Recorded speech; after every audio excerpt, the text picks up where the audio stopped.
नमस्कार, मैं दीपक कुमार। मेरे यूट्यूब चैनल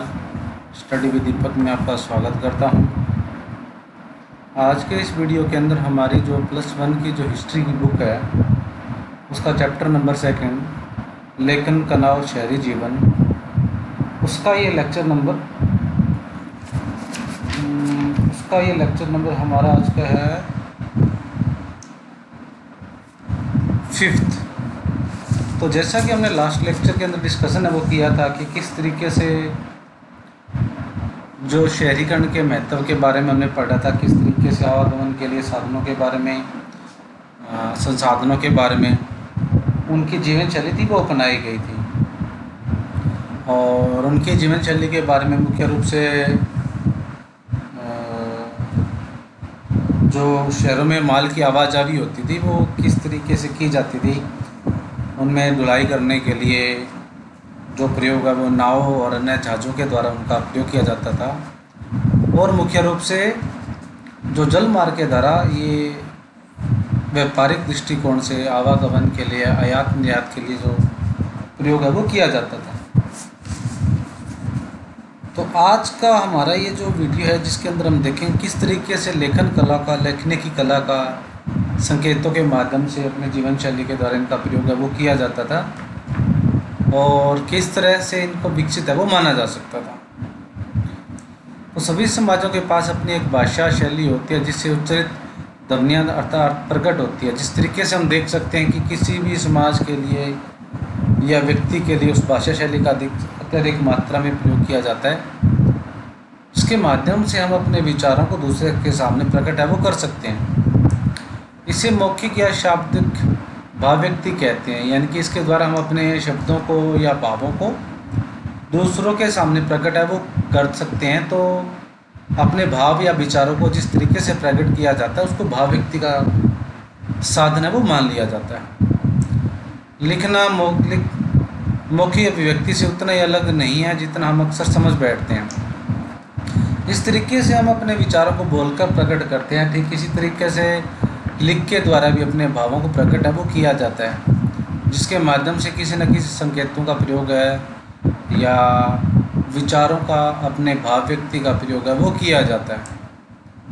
जब लेखन या लिपि के बारे में बात की जाती है तो इसका अर्थ उच्चारित ध्वनियों जो दृश्य संकेतों या चिन्हों के रूप में प्रस्तुत है वो की जाती है। अब लिखने के माध्यम से जो लेखन कला का विकास के बारे में आता है तो किस तरीके से संकेतों का, ध्वनियों का, दृश्यों का या अन्य जो चिन्ह है उनके प्रयोगों के माध्यम के द्वारा ही हम अपने विचारों को, भावों को प्रकट है दूसरे के सामने कर सकते हैं। तो ये बड़ा इम्पोर्टेंट हो जाता है कि किस तरीके से हम अपने विचारों को प्रकट है दूसरों के सामने वो कर रहे हैं।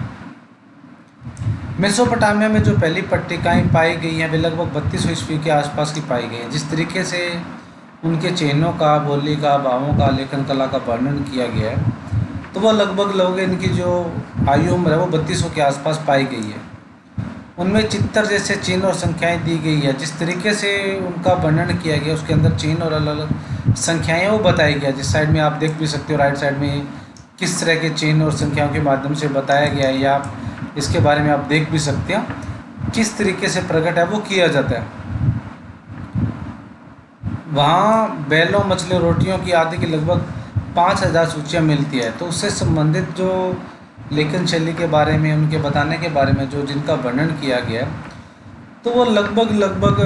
5000 जो उनकी सूचियाँ वो बताई गया जिस तरीके से अपने भावों को, विचारों को प्रकट है वो करते थे। जो वहाँ के दक्षिणी शहरों, उरूक के मंदिरों में आने वाली और वहाँ से बाहर जाने वाली चीज़ों की होती थी, जिस तरीके से वो अपने विचारों को बताते थे, उनके बारे में प्रकट करते थे, तो वो मंदिरों और अन्य शैलियों के माध्यम से, अन्य चीज़ों के द्वारा वो प्रकट है वो की जाती थी। स्पष्टतः लेखन कार्य तभी शुरू हुआ जब समाज को अपने लेन देन का स्थायी हिसाब रखने की जरूरत पड़ती,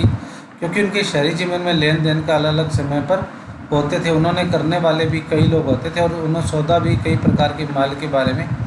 होता था। अब शुरुआती जीवन के बारे में जिस तरीके से बताया गया है कि लेखन कला के बारे में, लेखन शैली, लेखन भाषा के बारे में, जिस तरीके से समाज के अंदर जो उनका प्रयोग प्रचलन में लाया गया था, शुरुआती दौर में हम मान सकते हैं कि जो व्यापारिक दृष्टिकोण से कुछ ना कुछ जो व्यापार में अंदर हिसाब किताब रखने के लिए उनका जो चिन्ह या जो शब्दावली थी, भाव थे, उनका प्रयोग है वो किया जाता था। चाहे वो नाव की संख्याएँ हो, मछली हो, अनाज हो, अन्य धातुएं या किसी वर्ग या विशेष के बारे में जो बताया जाता था तो बड़ा इम्पोर्टेंट हो जाता था उनके लिए। किस तरीके से उनको अलग भाव से विचारों को उनको बताना है, उनको समझना है, किस तरीके से उनको प्रेजेंट है वो किया जाता है। आपने अभी भी हम कई बार देखते हैं जिस तरीके से हम रोड सेफ्टी के ऊपर या चिन्हों के बारे में बताया जाता है, तो अलग अलग चिन्हों के माध्यम से ही आप किस तरीके से देख सकते हो कि उन संकेतों के माध्यम से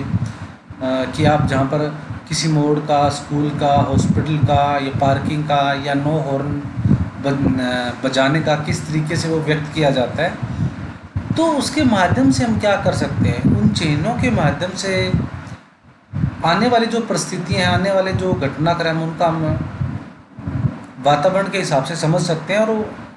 अपने गंतव्य तक जाने के लिए वो प्रयोग कर सकते हैं। एक स्थान से दूसरे स्थान पर जाने के लिए गांव का और किलोमीटर का जिस तरीके से प्रयोग किया जाता है,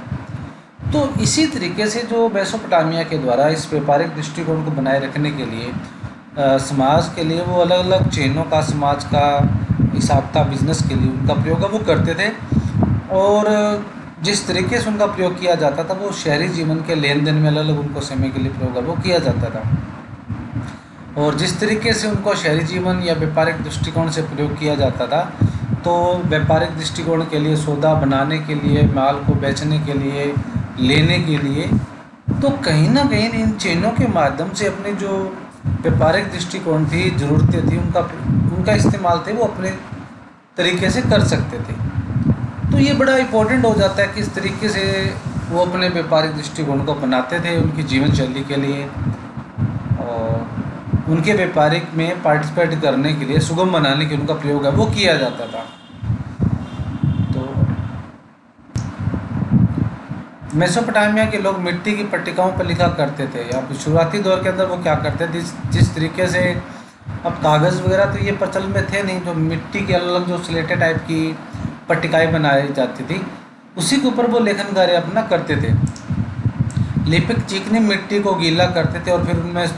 गूंद कर अपने थाप पर ऐसे आकार की पट्टी का रूप दे देता था, जिससे कि वह आसानी से अपने एक हाथ से पकड़ सके। अब जिस तरीके से उस पट्टिकाओं को लकड़ी के बनाने के लिए उसका प्रयोग वो किया जाता था, तो गीली मिट्टी के करने के बाद, उसको गूंथने के बाद इसको इस तरीके से वो एलिजिबल कर लेते थे ताकि वो लिखने के लिए आसानी से उस पर प्रिंटिंग है वो हाथ के द्वारा की जा सकती थी। आप देख भी सकते हो कि ये जो दो पट्टिकाएँ लकड़ी की मिट्टी की बनाई गई है, वो अलग अलग तरीक़ों से बनाई गई है और उनका प्रयोग है वो अलग अलग चिन्हों के माध्यम से गणितीय अभ्यास करने के लिए, व्यापारिक दृष्टिकोण के लिए करने के लिए, कुछ रेखाओं के प्रेजेंट करने के लिए, तो अलग अलग तरीक़ों से वो इनका प्रयोग है वो किया जाता था। वह सावधानी पूर्वक उसकी सतहों को चिकना बना देते थे, फिर सरकंडों की तीली की तीखी नोक से वह उसकी नमी सतह को किलाकार चिन्ह बना देते थे। जब ये पट्टिकाएँ धूप में सूख जाती थी तो पक्की हो जाती थी और मिट्टी के बर्तनों जैसी ही मजबूत हो जाती थी। अब जिस तरीके से उन पट्टिकाओं का जो सतहों को वो बनाया जाता था, उनका प्रयोग किया जाता था, तो उनको क्या किया जाता था, उनकी जो सतह थी उनको चिकनी बना लिया जाता था और जो सरकंडे या किसी अन्य जो माध्यम के द्वारा उनको लिखने के लिए जो उनकी तीखी नोक होती थी, जैसे आपने शुरुआती बचपन के अंदर आप देखा होगा, जैसे तख्ते वगैरह आप लिखते थे तो किसी न किसी सरकंडे के माध्यम से उनके ऊपर लिखा जाता था। तो जब वो गीला होता था उसके ऊपर से वो सरकंडे के माध्यम से उसकी जो चिकनी नमी होती थी उसके ऊपर वो कीलाकार किसी न किसी चीज़ से बना देते थे और लिख देते थे। और उसके बाद लिखने के बाद इन पट्टिकाओं को वो धूप के अंदर सुखा देते थे और सूखने के बाद वो पट्टी या स्लेट जो स्लेट वगैरह जो होते थे वो काफ़ी मजबूत हो जाते थे और उनको आसानी से पढ़ा और लिखा जा सकता था और उनका प्रयोग भी किया जा सकता था।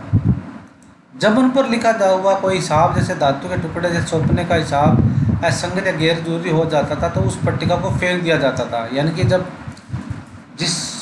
पट्टिकाओं की उनकी ज़रूरत या संगत या कुछ संबंधित नहीं होती थी, तो ज़रूरत के बाद उनको कहीं ना कहीं फेंक दिया जाता था या उनको नष्ट वो कर दिया जाता था। ऐसी पट्टी जब एक बार सूख जाती थी तो उस पर कोई नया चीनी अक्षर नहीं लिखा जाता था। जिस तरीके से वो लिखने के बाद उसको प्रयोग करने के बाद जब सूख जाती थी तो कोई भी जिस तरीके से अन्य चीनी अक्षर है वो नहीं लिखा जाता था, क्योंकि वो नमी और जो चिकनी सतह होती थी वो सूखने के बाद हार्ड हो जाती थी और उसके ऊपर किसी भी तरीके से कोई भी जो शब्द या शब्दावली वो किसी भी तरीके से नहीं लिखी जाती थी। इस प्रकार प्रत्येक सौदे के लिए चाहे वह कितना ही छोटा हो या एक अलग पट्टिका की जरूरत होती थी। तो इस तरीके से जो पट्टिकाओं का जो प्रयोग किया जाता वो अलग अलग पट्टिकाओं का प्रयोग है वो किया जाता था, अलग अलग उनका व्यापारिक दृष्टिकोण के लिए बनाने के लिए उनका प्रयोग है वो किया जाता था और जितनी उनकी ज़रूरत होती थी उनका प्रयोग है वो किया जाता था, चाहे वो अक्षर के लिए चाहे व्यापारिक दृष्टिकोण के लिए या चाहे अपनी नियम या धातुओं के संबंधित कोई शब्दावली बनाने के लिए। तो एक बार यूज़ करने के बाद वो उसको नष्ट है वो कर देते थे जब उसकी ज़रूरत है वो नहीं होती थी। इसलिए मेसोपोटामिया के खुदाई स्थलों पर सैकड़ों पट्टिकाएँ मिलती है। अब जिसके बाद अगर इसकी खुदाई से संबंधित हम अगर देखा जाता है तो काफ़ी जो भाषाओं से संबंधित लेखन कला से संबंधित अलग पट्टिकाएँ वो देखी जा सकती है। और इस स्रोत संपदा के कारण ही आज हमें मेसोपोटामिया के बारे में इतना कुछ जान पाए हैं। अब जिस इतिहासकारों के द्वारा जो संकेत और जो इनकी सूचनाएं प्राप्त हुई है मेसोपोटामिया की, तो इन्हीं पट्टिकाओं के माध्यम से दिए गए संकेतों के माध्यम से उनका अध्ययन करने के बाद उसका अध्ययन करने के बाद इतिहासकार कुछ न कुछ एनालाइज करने के बाद उनके ऐतिहासिक विश्लेषण का अध्ययन है वो कर पाए हैं, उनके समाज का किस तरीके से वर्णन है वो बताया गया। लगभग 26वीं ईस्वी पूर्व के आसपास वर्ण कीलाकार हो गए और भाषा सुमेरियन होती चली गई, यानी कि जो सुमेरियन भाषा का प्रयोग किया जाता था और वर्ण है वो कीलाकार से संबंधित है वो हो गए थे। अब लेखन का इस्तेमाल हिसाब किताब रखने के लिए नहीं बल्कि शब्दकोश बनाने, भूमि के हस्तांतरण को कानूनी मान्यता प्रदान करने, राजाओं के कार्यों को वर्णन करने और कानून में उन परिवर्तनों को उद्घोषित करने के लिए किया जाने लगा जो देश की आम जनता के लिए बनाए जाते थे। अब शुरुआती दौर में कुछ भाषा से संबंधित वर्णों के लिए जो संकेतों के माध्यम से इनका प्रयोग है वो किया जाता था, लेकिन आगे आगे समय के साथ जिस तरीके से हिसाब किताब के अलावा इनका जो पट्टिकाओं का जो प्रयोग है वो अलग अलग तरीके से किया जाता था, यानी कि हिसाब किताब तो बिजनेस व्यापारिक दृष्टिकोण तो था ही, इसके अलावा जिन शब्दों के माध्यम से इन पट्टिकाओं का जो प्रयोग किया जाता था वो शब्दकोश के लिए, शब्दों का बनाने के लिए किस तरीके से इनका प्रयोग है वो कर सकते थे, और भूमि को हस्तांतरण या कानूनी मान्यता प्रदान करने के लिए किसी न किसी रूल या उसको निर्भर बनाने के लिए, राजाओं के कार्य को वर्णन के लिए, कानूनी परिवर्तन के लिए जिस तरीके से राजाओं के द्वारा उसकी उद्घोषणा की जाती थी और जिस तरीके से नियम और कानून बनाए जाते थे, ये मुख्य रूप से माना जाता था। जिस तरीके से नियम कानून बनाए जाते थे उनके अलावा भी इन सभी का प्रयोग है वो अलग अलग तरीक़ों से किया जाता था। किस तरीके से सूचनाएं थी वो लोगों को दी जाती थी, तो उन सभीकाओं का जो माध्यम था वो पट्टिकाओं के द्वारा ही वो सूचना थी वो आम जनता को प्रदान है वो की जाती थी। मेसोपोटामिया की सबसे पुरानी ज्ञात भाषा सुमेरियन का स्थान 24वीं ईस्वी के आसपास धीरे धीरे अंकदी भाषा ने ले लिया था, यानी कि सुमेरियन भाषा के अलावा 3200 के आसपास 2400 के ईस्वी के पूर्व आते आते जो मेसोपोटामिया की जो भाषा थी वो अक्कदी भाषा ने ले लिया था, जहाँ मुख्य रूप से वो बोली जाती थी। अक्कदी भाषा में कीलाकार लेखन का रिवाज ईस्वी सदी की पहली शताब्दी तक लगभग और 2000 ईस्वी से अधिक वर्षों तक चलता रहा था। तो ये मेसोपोटामिया के अंदर जो अक्कदी भाषा थी इसका जो प्रचलन था वो शुरुआती दौर से लेकर इसका बाद के समय काल तक, यानी कि 2000 ईस्वी के आसपास इनका जो पहली शताब्दी तक इनका जो समय काल था वो रहा था और इनका प्रयोग अलग अलग तरीक़ों से अलग अलग माध्यम से इनका प्रयोग है वो किया जाता था। तो ये था हमारा आज का वीडियो जिसके अंदर लेखन कला से संबंधित हमारी मेसोपोटामिया की जो धारणाएं थी उनका प्रचलन था, किस तरीके से सामाजिक हिसाब किताब के व्यापारिक दृष्टिकोण के अलावा उनका जो वर्णन था उनका प्रयोग था वो अलग अलग माध्यमों के द्वारा उनका किया जाता था और राजा के द्वारा या अन्य माध्यमों के द्वारा उनका जो प्रयोग है वो अलग अलग प्रयोगों के लिए, कानून बनाने के लिए, भूमि के हस्तांतरण करने के लिए और राजा के बनाए गए जितने भी निर्देश होते थे उनका प्रयोग है वो किया जाता था। तो सबसे मुख्य रूप से इनका प्रचलन वो पाया जाता था। और जिस तरीके से जो जो प्रणाली अपनाई गई थी, अब लेखन कला के अलावा जो लेखन प्रणाली, कौन सी प्रणाली अपनाई गई थी,